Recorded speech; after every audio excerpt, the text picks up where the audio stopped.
El informe final. El atentado de Oklahoma. Oklahoma City. Miércoles 19 de abril de 1995. 6:53 de la mañana. El sol se alza sobre el edificio Alfred P. Murrah. Esta estructura de 9 pisos alberga 16 agencias federales. Más de 300 personas trabajan allí a diario. Aren Almond se dispone a llevar a su hija Bailey a la guardería ubicada en la segunda planta del edificio. Bailey había celebrado su primer cumpleaños la noche anterior. Aún estaban sin abrir algunos regalos. Recuerdo que pensé, ya tendrá tiempo de verlos. Cada día otros muchos padres como Jim y Claudia Denny dejaban a sus hijos en aquella guardería. A veces, cuando teníamos que despedirnos de ellos, lloriqueaban un poco porque no querían que nos marcháramos. 9 de la mañana. Al otro lado de la calle, frente al edificio Murrah, Lou Klaver está en una reunión del Consejo de Aguas de Oklahoma. Todas las reuniones son grabadas.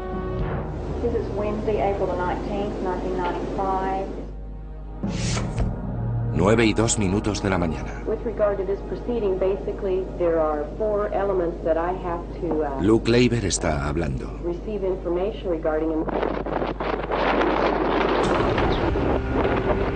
Pero una explosión arrasa el despacho.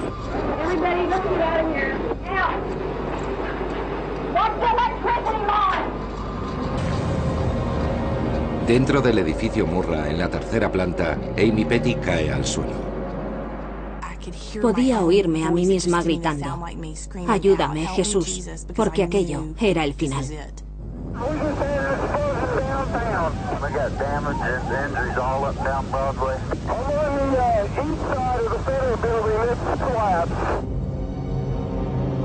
A 15 manzanas del lugar de la explosión, Chris Fields nota el temblor del suelo en la estación de bomberos. Salimos a la calle a ver qué pasaba y vimos una densa cortina de humo viniendo hacia nosotros y acudimos al lugar.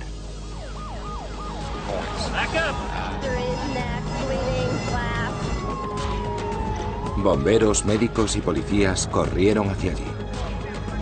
Al principio se creyó que podía tratarse de la explosión de una tubería de gas, pero la destrucción que provocó era desproporcionada. La fachada del edificio Murrah, desde la planta baja hasta el 9º piso, se había desplomado.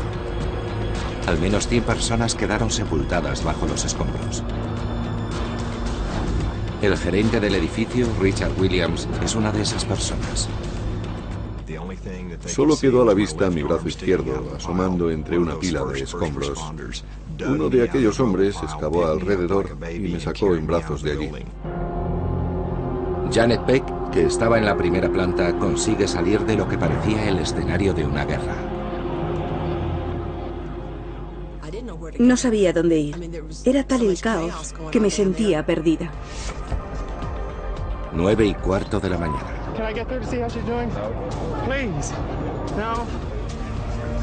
Acuden personas desde todos los puntos de la ciudad. Claudia Denny recorre a toda prisa las 3 manzanas que separan su oficina del lugar del siniestro. Su marido Jim se dirige hacia allí en coche. Sus hijos, de 2 y 3 años respectivamente, estaban en la guardería del edificio Murrah. Yo me quedé paralizada, porque sospechaba que nadie saldría con vida. Toda la segunda planta había desaparecido. Había que salvar a todos los niños que fuera posible. El bombero Chris Fields hace un triste descubrimiento entre los escombros: el cadáver de una niña de 1 año.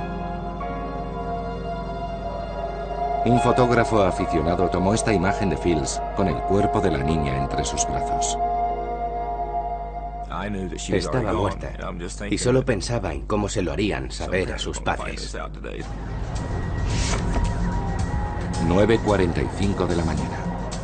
Agentes del FBI se unen a la operación de rescate y buscan pruebas alrededor de un cráter de 5 metros de profundidad por 9 de diámetro, resultado de la deflagración.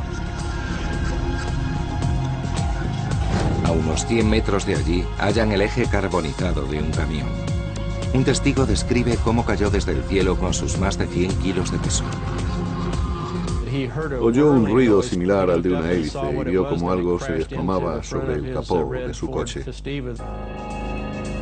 Un experto en explosivos del FBI trata de comprobar si el eje pertenece al vehículo que podría haber transportado la bomba. En la calle había diferentes piezas como guardabarros o partes del motor que quizá pertenecieran al mismo vehículo. Los investigadores también hallaron restos de nitrato de amonio, muy usado en explosivos. Los coches aparcados en la calle podían ofrecer pistas. El nitrato de amonio provocó el retorcimiento de algunas carrocerías. Un explosivo más potente habría producido cortes, pero el nitrato de amonio retuerce el metal y eso fue lo que observamos. ¿Qué importancia tiene esta prueba para los investigadores? Quizá involucrara a un grupo islamista. 2 años antes, unos terroristas islamistas hicieron explotar un coche bomba similar en el aparcamiento del World Trade Center de Nueva York. El explosivo contenía nitrato de amonio y gasóleo. Un testigo presencial refuerza esta teoría en el nuevo caso. Declara al FBI que vio a 2 hombres de rasgos árabes huyendo de la escena del atentado en una camioneta de color oscuro. Las autoridades lanzan una orden de búsqueda. El FBI recibe 6 llamadas diferentes responsabilizándose del atentado. Cada una lo atribuía a un grupo islamista diferente. El acento de los primeros individuos que llamaron hizo pensar en personas de Oriente Medio, y nos centramos en ellas. Sin embargo, algunos investigadores sopesaron otra posibilidad: un grupo terrorista nacional. ¿Por qué esta nueva sospecha? La fecha del atentado. El agente especial del FBI, John Hersley, sabe que es un día señalado para algunos grupos radicales que se oponen al gobierno. Pensamos en la fecha, 19 de abril, y caímos en la cuenta. En ese mismo día, 2 años antes, se había producido la tragedia de Waco. Se cumple el 2º aniversario de la controvertida operación de asalto a la comunidad de Waco, en Texas, orquestada por el FBI. La policía lanzó gases lacrimógenos a los edificios del recinto. Las pruebas parecen indicar que David Koresh y sus seguidores decidieron incendiarlo. Murieron 75 personas, 25 de ellas niños. La tragedia desencadenó una serie de ataques por parte de algunos grupos paramilitares que culpaban al FBI del incendio.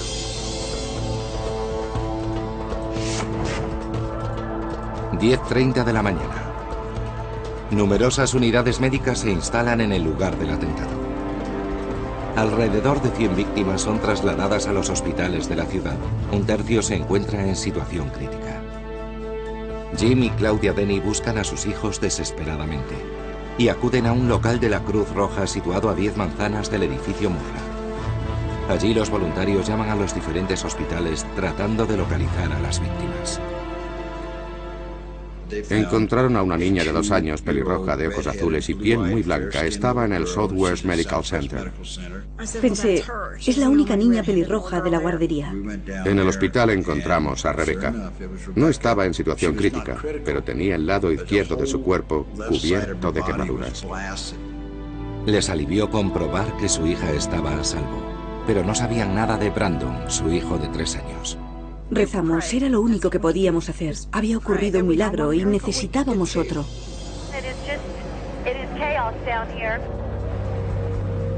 Los investigadores estudian el eje carbonizado que, de acuerdo con las pruebas, podría pertenecer a la camioneta que transportaba la bomba. Descubren que el eje lleva impreso el número de identificación del vehículo. Dicho número puede revelar el fabricante del mismo y los datos de registro llevar hasta su propietario. El dato parece prometedor. Ponía PVA 26077. Menos de 3 horas después del atentado, el FBI ya tenía la primera prueba del caso que conduciría al primer sospechoso. Surgen más preguntas y respuestas en el informe final. Holy cow. About a third of the building has been blown away. Oklahoma City, 19 de abril de 1995. Una bomba hizo explosión en el edificio Murrah, causando un centenar de muertos y varios de heridos. Se ignora cuántas personas han quedado atrapadas bajo los escombros. Condado de Noble, Oklahoma, 10:15 de la mañana. A unos 120 kilómetros al norte de la ciudad de Oklahoma, el oficial de patrulla Charlie Hanger conduce por la autopista. Está escuchando la noticia del atentado en la radio cuando un coche Mercury Marquis del 77 llama su atención. El coche no lleva matrícula trasera. Hanger le ordena detenerse y pide al conductor que salga. Le dije, ¿puedo ver su permiso de conducir? Mientras lo buscaba, pude observar un bulto en la parte izquierda de su chaqueta. Podía ser un arma. Hanger saca su pistola y ordena al hombre que ponga las manos en alto. Me amenazó. Mi pistola está cargada. Y yo le contesté, la mía también. El nombre que aparecía en el documento era Timothy James McVeigh. Hanger conduce a McVeigh a la prisión del condado de Noble, Oklahoma, y es arrestado por llevar un arma sin licencia. Oklahoma City. Aren Almond trata de localizar a su hija de 1 año, Bailey, y se dirige al hospital St. Anthony. Allí recibe la noticia más temida por una madre. Se acercaron con un sacerdote y yo no paraba de decir, tiene que ser una broma, no me hagáis esto. Y el sacerdote me dijo, está muerta. Bailey era la pequeña fotografiada en brazos del bombero Chris Fields. 2:30 de la tarde. El FBI sigue las pistas proporcionadas por el eje de la camioneta que, según los indicios, portaba los explosivos. El eje pertenece a una camioneta Ryder de 7 metros alquilada en el garaje Elliott's Body Shop de Junction City, Kansas. Un agente de policía acude al garaje, 400 kilómetros al norte de la ciudad de Oklahoma. Los documentos revelan que un hombre llamado Robert Kling había recogido la camioneta 2 días antes, el 17 de abril. Kling utilizó un carné de conducir expedido en Dakota del Sur con fecha de nacimiento del 19 de abril, otra coincidencia con la tragedia de Waco. Las autoridades siguen la pista del documento y descubren que tanto el domicilio como el número de carné de Kling son falsos. Su nombre es un alias. El FBI pregunta al dueño del garaje, quien les ofrece una detallada descripción del sospechoso que alquiló la camioneta Ryder. Recuerda a un solo hombre.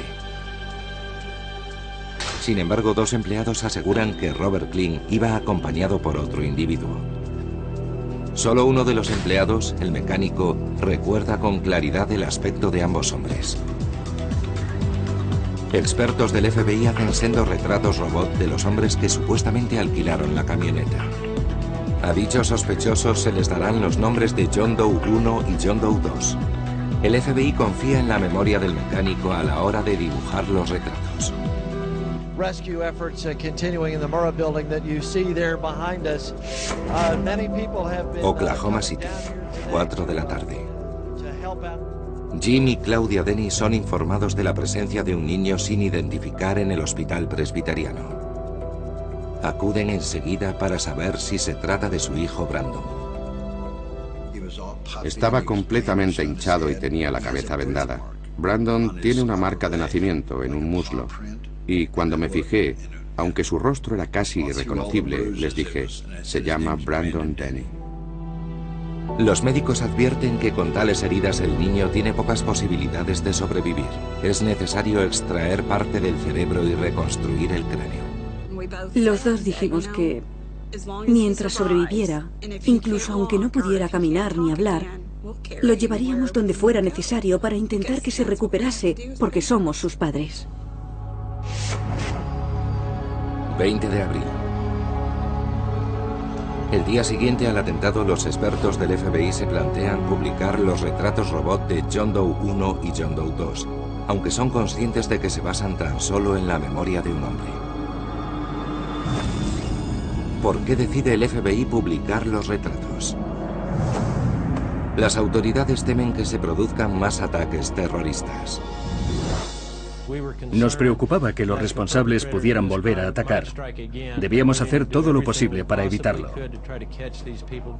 There's a $2 million bounty on the head of 2 white males believed to be tied to the blast. La indignación aumenta en proporción al número de víctimas mortales. Nos volcamos al máximo.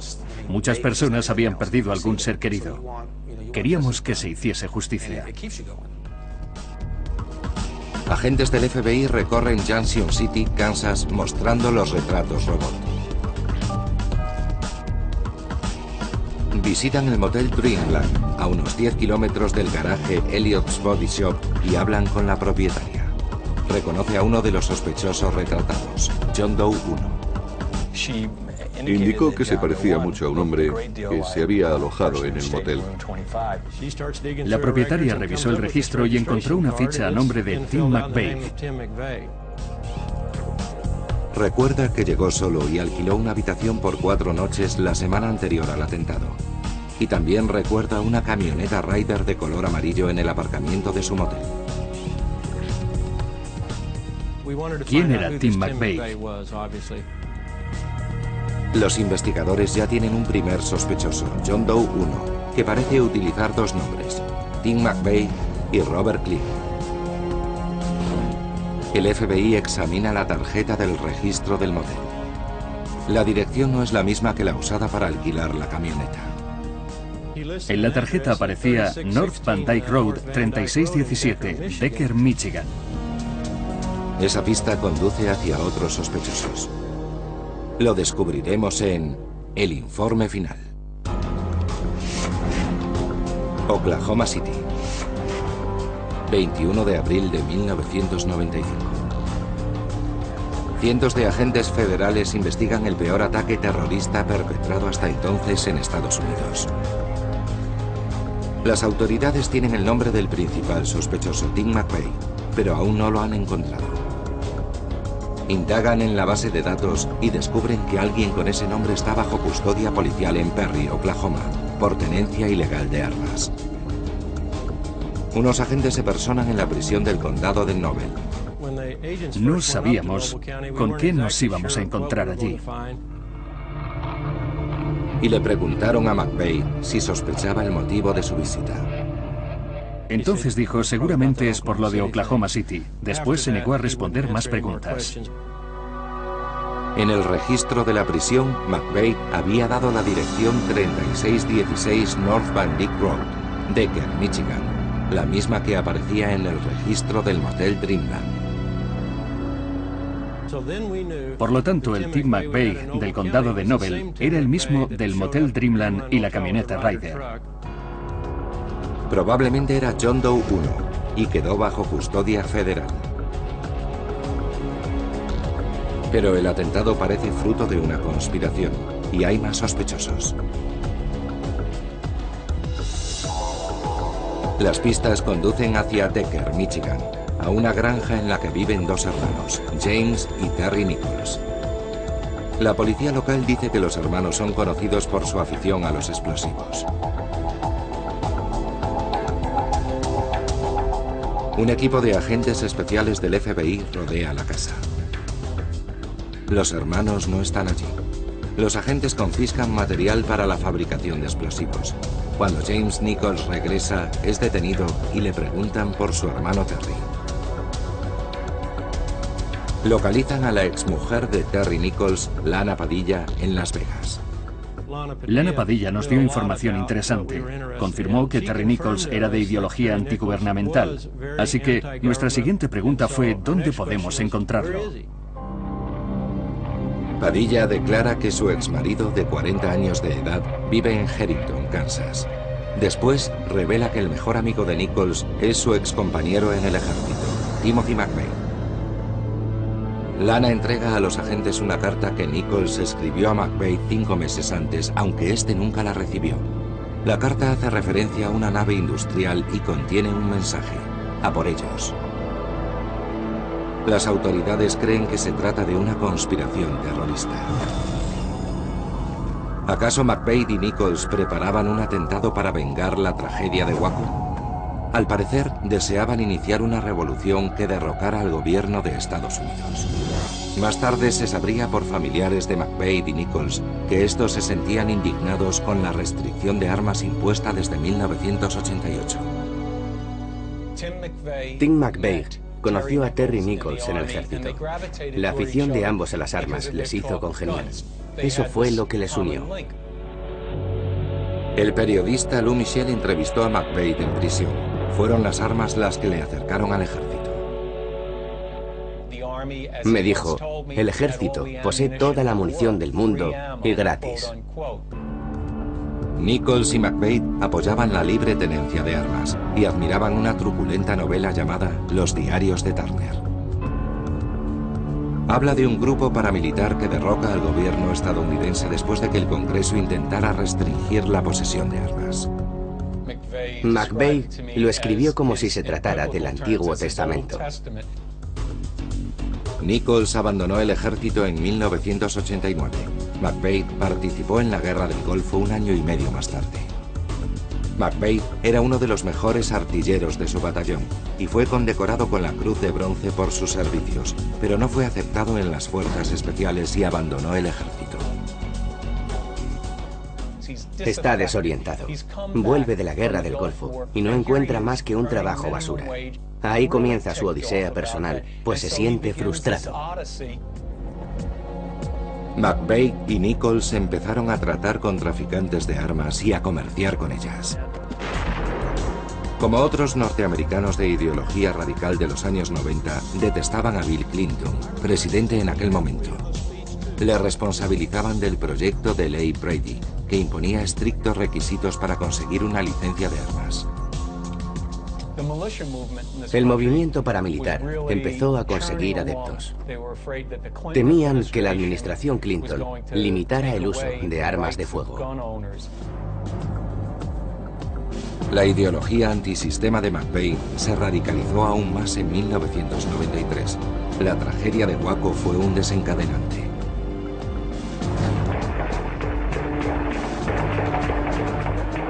Para McVeigh, el ataque sufrido por los davidianos demostraba abuso de poder por parte del gobierno. Incluso McVeigh compareció en el lugar durante los 51 días del asedio.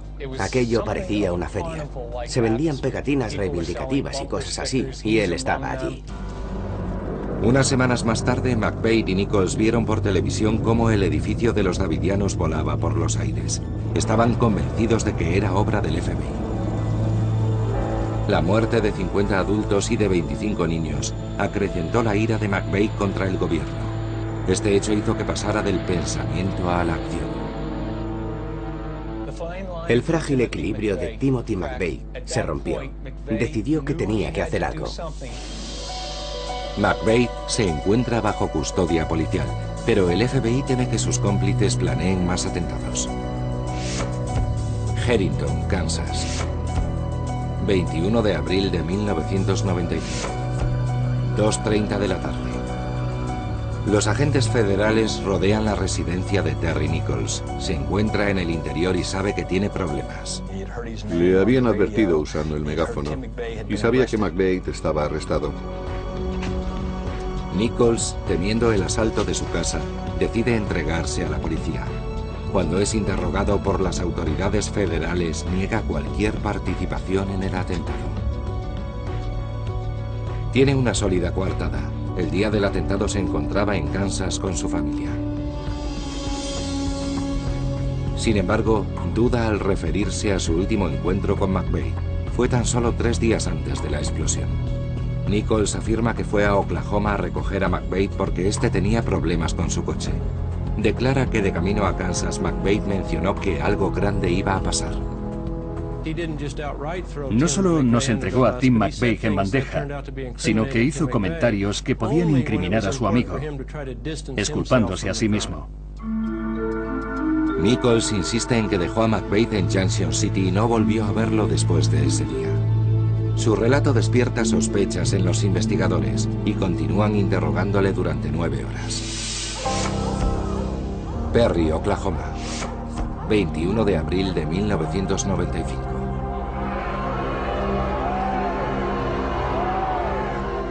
Han pasado 2 días desde el atentado. La nación ve por primera vez al sospechoso de 27 años, Timothy McVeigh.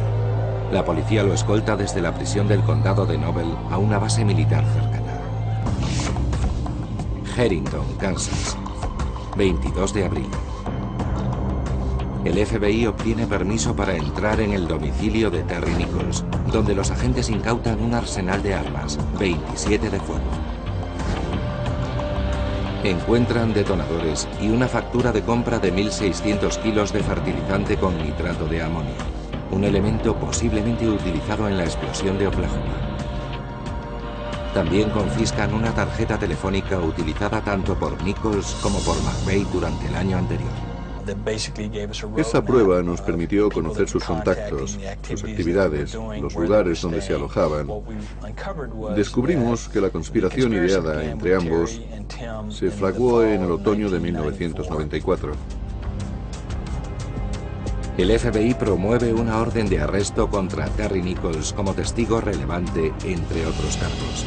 Se trata de una conspiración de gran envergadura y la policía no deja de buscar sospechosos.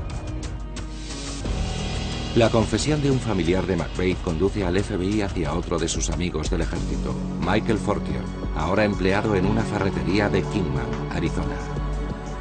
McVeigh había vivido y trabajado con Fortier en Kingman durante unos meses e incluso había sido testigo en su boda. Fortier proclamaba abiertamente su odio al gobierno de Estados Unidos. Expresar opiniones antigubernamentales no es un delito, pero en cierto modo nos dio un motivo para relacionarle con el atentado de Oklahoma. Mientras el FBI se prepara para citar a Michael Fortier y a su mujer Lori para interrogarlos, la prensa los sigue donde quiera que vayan. La búsqueda del misterioso John Doe II continúa. Los investigadores creen que probablemente ese hombre sea Terry Nichols o Michael Fortier, pero deben seguir atando cabos que les lleven hasta el sospechoso. Nos llegaban cientos de pistas a todas horas y desde todos los rincones del país, pistas de todo tipo. El FBI no descarta la intervención de terroristas extranjeros, pero el testigo que declaró haber visto a 2 hombres de rasgos árabes en el lugar del atentado cambia su versión una y otra vez. Una vez nos decía que habían girado en una esquina y otra que habían huido conduciendo en dirección contraria. Los oficiales comienzan a dudar de la intervención de terroristas islamistas en el atentado. Nunca recibimos ningún informe que relacionara a Terry Nichols o a Tim McVeigh con ningún árabe. Pero el caso da un giro de 180 grados mientras los investigadores continúan buscando a John Doe II. A continuación en El Informe Final.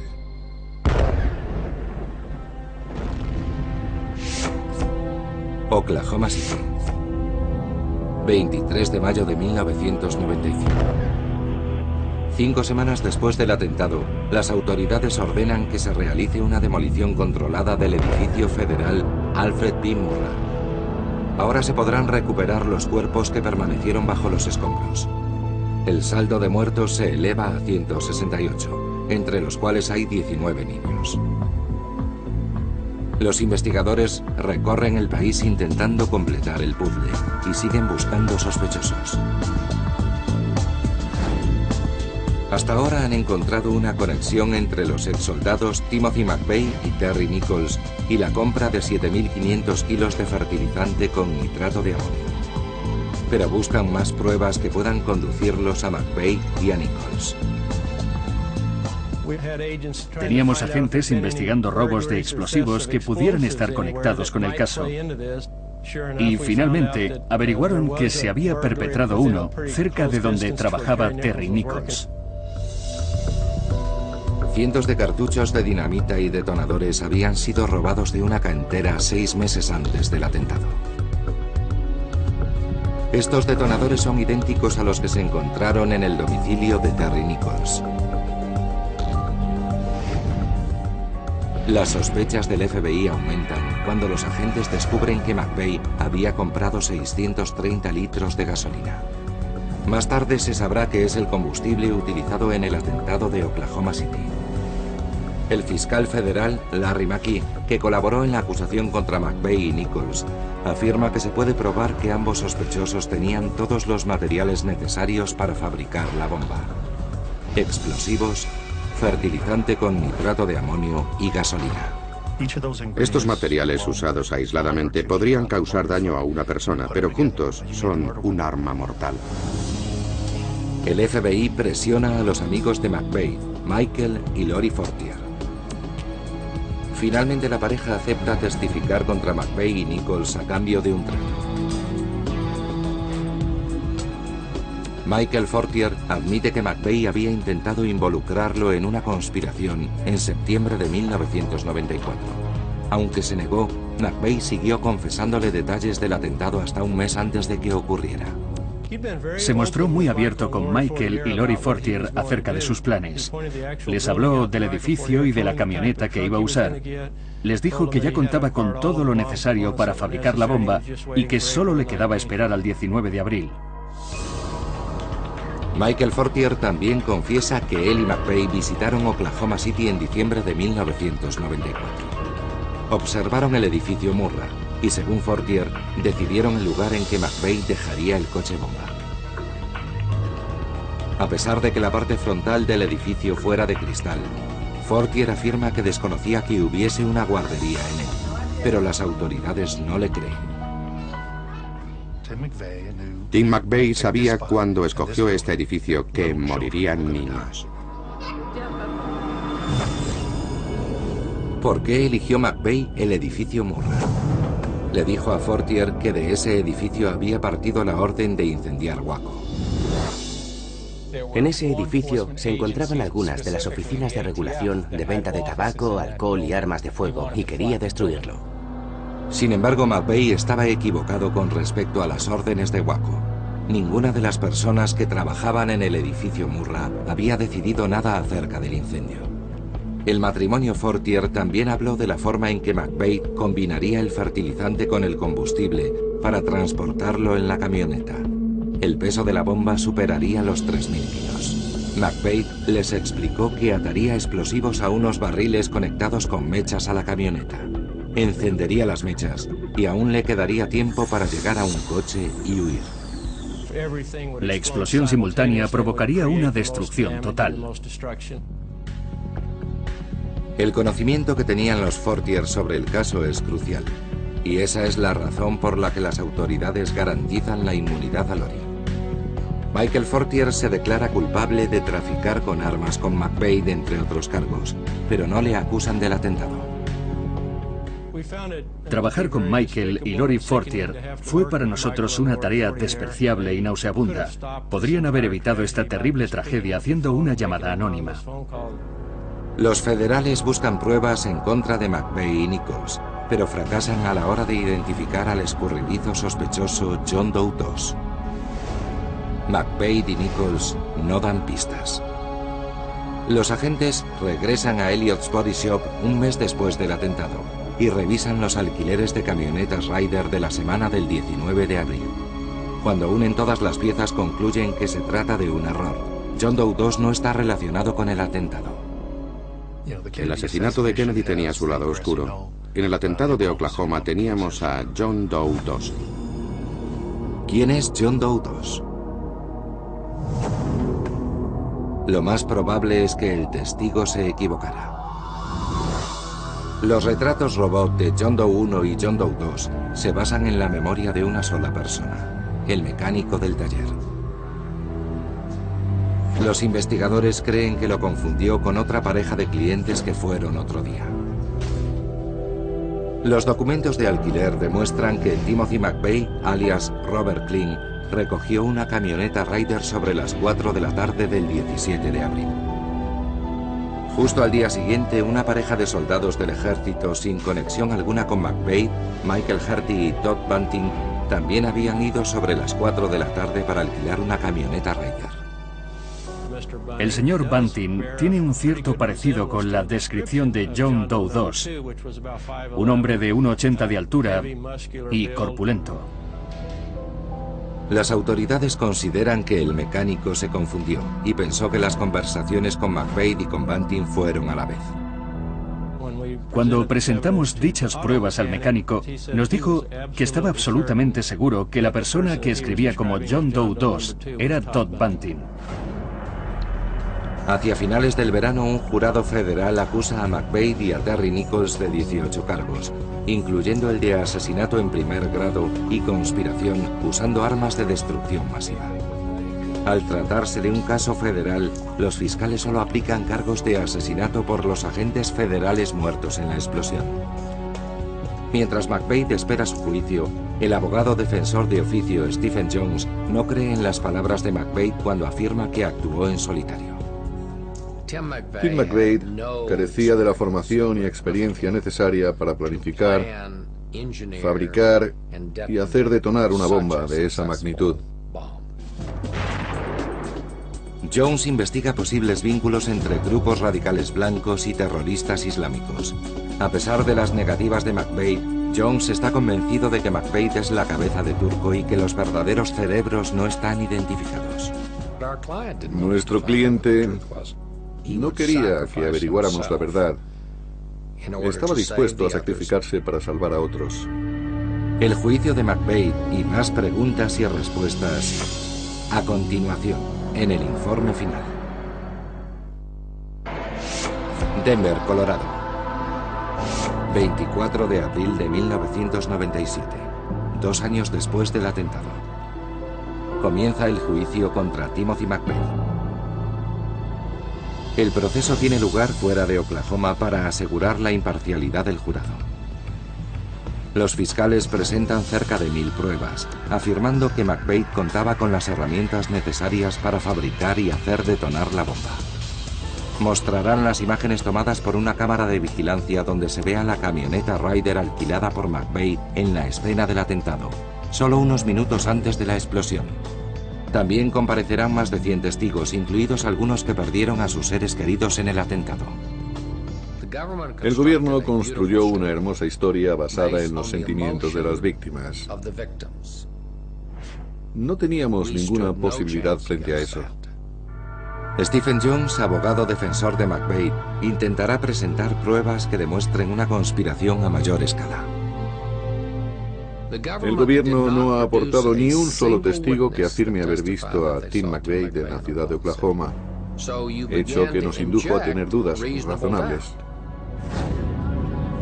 Jones sostiene que ni McVeigh ni Nichols poseían los suficientes conocimientos para fabricar bombas y sugiere que una organización terrorista, tal vez de extrema derecha, es la responsable. Las acciones terroristas las cometen profesionales. No tenemos ningún dato registrado de que un ataque terrorista de tal importancia haya sido provocado por 2 aficionados. ¿Existen pruebas de que un grupo paramilitar estuviera directamente vinculado al atentado? Todo depende de que existan pruebas. Las llamadas telefónicas demuestran que 2 semanas antes del atentado, McVeigh se puso en contacto en Oklahoma con una comunidad llamada Elohim City, que defiende la supremacía blanca. Sin embargo, afirmó que solo estaba buscando posibles escondites. Después no volvió a ponerse en contacto con ellos.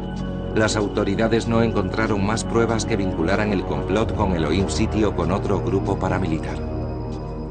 Se investigó en profundidad a McVeigh, Nichols y Fortier para averiguar si militaban en algún grupo. Tal vez se sintieran arropados al asociarse con personas vinculadas a grupos paramilitares, pero ellos no eran miembros de ninguno. Junio de 1997. El juicio de McVeigh ha durado un mes y llega a su fin. El jurado lo condena por conspiración y asesinato y lo sentencia a pena de muerte. El juez envía a McVeigh a Supermax en Florence, estado de Colorado, una prisión de máxima seguridad. Un mes después, McVeigh presenta su apelación. Entre sus argumentos está que la presión creada por los medios había influido en el jurado. Diciembre de 1997. En un juicio aparte, un jurado condena a Terry Nichols por conspiración y por homicidio involuntario. Nichols es condenado a cadena perpetua sin derecho a libertad condicional, una sentencia menor al considerar que no ha participado directamente en el atentado. Es trasladado a Supermax, donde se encuentra McVeigh. Julio de 1999. McVeigh es transferido a la prisión de Terre Haute, la única que cuenta con un corredor de la muerte en el estado de Indiana. El escritor Lou Michel entrevista al convicto en prisión. McVeigh expresa su decepción por el atentado en Oklahoma City. Considera que ha fracasado al no provocar la revolución que deseaba. Pensó que ese hecho significaría el comienzo de algo más grande, es decir, que él iba a ser quien lo iniciara, pero nunca se hizo realidad. Y afirmó también que el movimiento paramilitar había perdido una gran oportunidad. 19 de abril de 2000. Se inaugura el Monumento de los Caídos de la ciudad de Oklahoma. Rinde tributo a las víctimas del atentado. 168 sillas vacías representan las vidas que se perdieron. En el lugar donde se levantaba el edificio Murrah ahora hay dos grandes pórticos. Uno de ellos tiene inscrito 901 y el otro 903, en recuerdo del momento de la destrucción. Terre Haute, Indiana. 11 de junio de 2001. 7:10 de la mañana.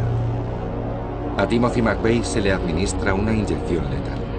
Desde una habitación colindante, sus defensores y la prensa observan que no se resiste. Quería morir. Estaba preparado para morir. Dirigió su mirada hacia todos nosotros y dijo, está bien. 4 minutos después, se certifica la muerte de Timothy McVeigh. Sin embargo, aún quedan cuestiones por resolver acerca del crimen que se cobró la vida de 168 personas.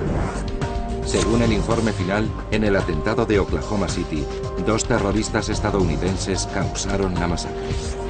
Timothy McVeigh y Terry Nichols quisieron enviar un mensaje político y vengar la tragedia de Waco. Los investigadores nunca pudieron relacionar a McVeigh, Nichols y los Fortiers con una conspiración a gran escala. Seguramente un atentado de esa magnitud y con tal capacidad de destrucción podía requerir tecnología punta, algún tipo de financiación, nada más alejado de la realidad. Sin embargo, en marzo de 2005, el FBI recibe información de un preso de la cárcel de Supermax. Agentes federales descubren en el domicilio de Terry Nichols en Kansas un alijo de explosivos desaparecidos 10 años atrás. ¿Cómo se puede considerar una investigación rigurosa cuando no encontraron más de 100 kilos de explosivos escondidos debajo de la casa de Nichols? ¿Qué más podemos decir acerca de la investigación? ¿Siente vergüenza el FBI? No me cabe duda.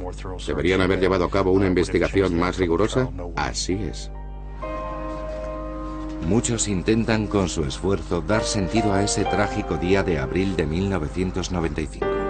Aren Almond Cox, que perdió a su hija Bailey, ha colaborado para crear la Protecting People First Foundation, que promociona la importancia de seguridad en los edificios. Sé que Bailey habría deseado mi felicidad. Le habría encantado que yo siguiera adelante con mi vida. Almond Cox testificó ante el Congreso en el año 2000 y propuso la instalación de cristales de seguridad en los edificios federales. Esas medidas salvaron vidas en el atentado que sufrió el Pentágono el 11 de septiembre. He trabajado mucho, muchísimo. He intentado que las cosas cambien para que la muerte de mi hija no haya sido en vano. Brandon y Rebecca Denny, 2 supervivientes de la guardería, ya son adolescentes. Brandon fue sometido a 5 operaciones de cerebro después del atentado. Aún sigue en terapia a causa de las heridas sufridas. Sin embargo, sus familiares son optimistas. Han recorrido un largo camino desde ese día. Es bastante difícil olvidar un acontecimiento así. Siempre te afectará en tu vida. Nunca puedes olvidarlo. Cuando miro a mi hermano, sé que lo tendremos presente siempre. Aún hoy hay preguntas sin respuesta del atentado de Oklahoma. ¿Qué es lo que pudo transformar a un soldado condecorado como Timothy McVeigh en un terrorista? Puede que esto nos sirva como recordatorio. Los terroristas pueden surgir en cualquier país, incluso en el nuestro.